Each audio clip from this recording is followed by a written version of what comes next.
할렐루야, 주님을 찬양합니다. 킹덤 빌더저 전두숙 목사입니다. 불셀의 시리즈, 오늘은 아빠가 죽으라 하는 제목이 되겠습니다. 2005년 11월 18일 영국의 배관공이었던 스미스 위글스워스는 48살 때 불을 받아 1900년대 초반 전 세계에 불을 붙이는 도구로 사용되었습니다. 그는 현대파 믿음의 사도로 불리웠으며 그의 집회에서 수많은 병자들이 눈을 뜨고 말을 하고 휠체어에서 걸었으며 19명이나 죽은 자들이 살아나기도 하였다고 전해집니다.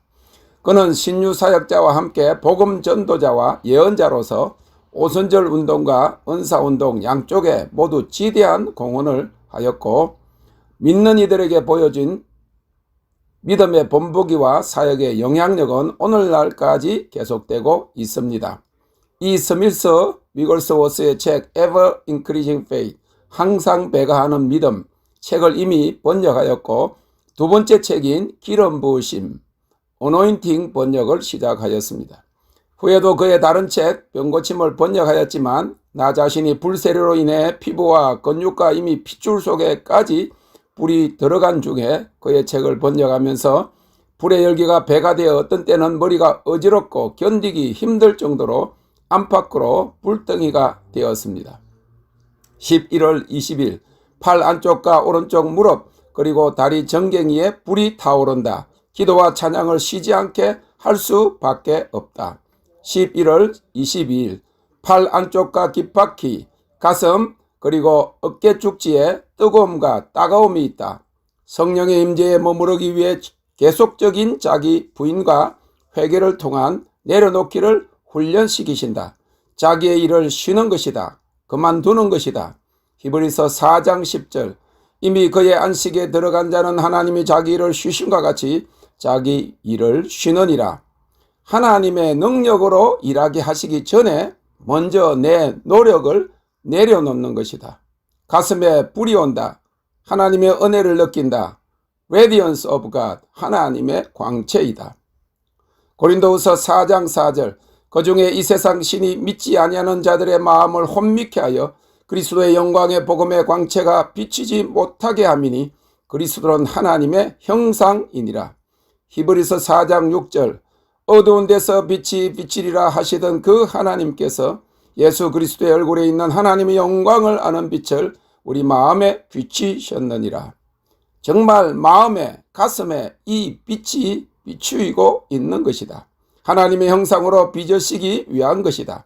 고린도후서 4장 4절 우리가 이 보배를 질그릇에 가졌으니 이는 능력의 심이 큰 것이 하나님께 있고 우리에게 있지 아니함을 알게 하려 함이라. 이 불이 하나님의 영광의 빛이다. 이 불과 영광의 빛이 결국 하나님의 능력으로 나타나는 것이다. 질그릇 같은 내 안에 이 불과 빛, 영광의 광채를 담게 하셔서 하나님의 능력의 도구로 삼으시려고 가슴에 불을 주시는 것이다. 11월 24일 다리, 가슴, 팔이 뜨겁다.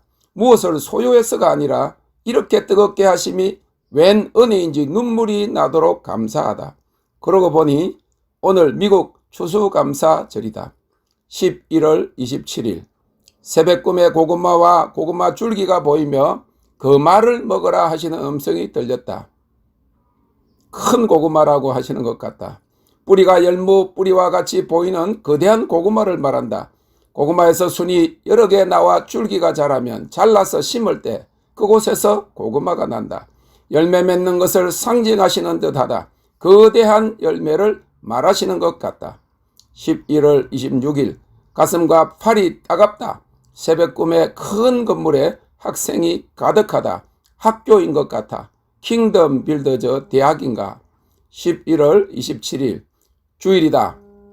파사데나의 US Center for World Mission과 윌리엄 캐리 대학의 선교사 숙소에 있던 때라 그 캠프 내에 있는 모자익 교회 예배에 참석했다. 교회가 대부분 20, 30대로 젊다.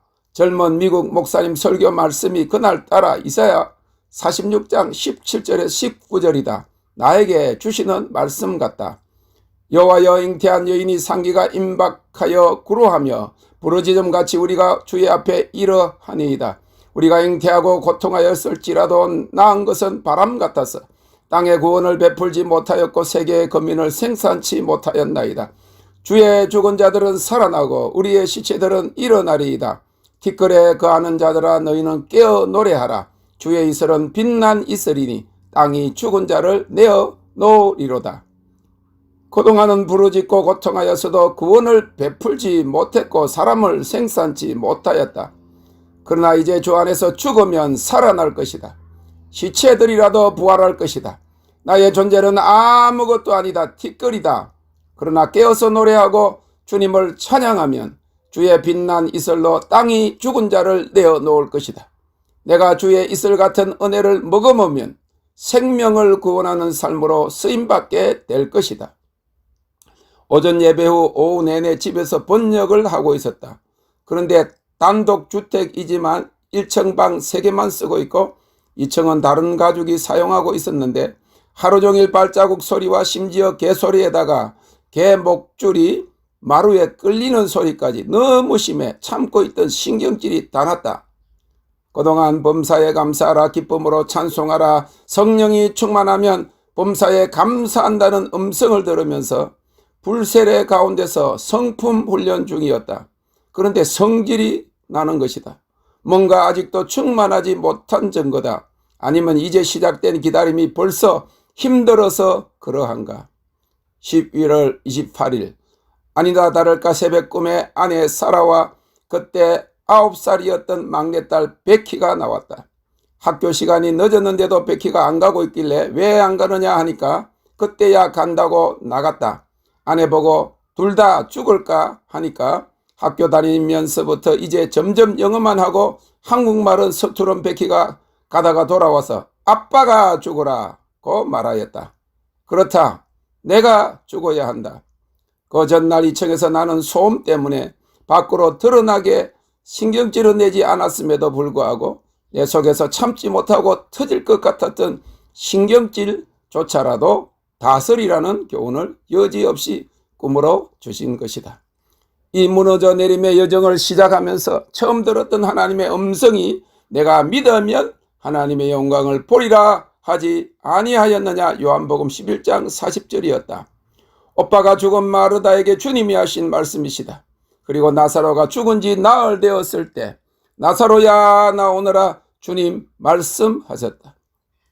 티끌 같은 내가 죽어야 한다. 그래야 산다. 그래야 쓰신다. 불세례는 나를 죽이기 위한 것이다.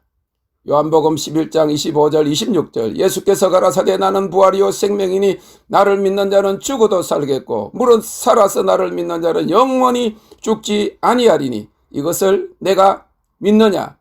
고린도전서 15장 31절 형제들아 내가 그리스도 예수 우리 주 안에서 가진 바 너희에게 대한 나의 자랑을 두고 단언하노니 나는 날마다 죽노라. 아멘.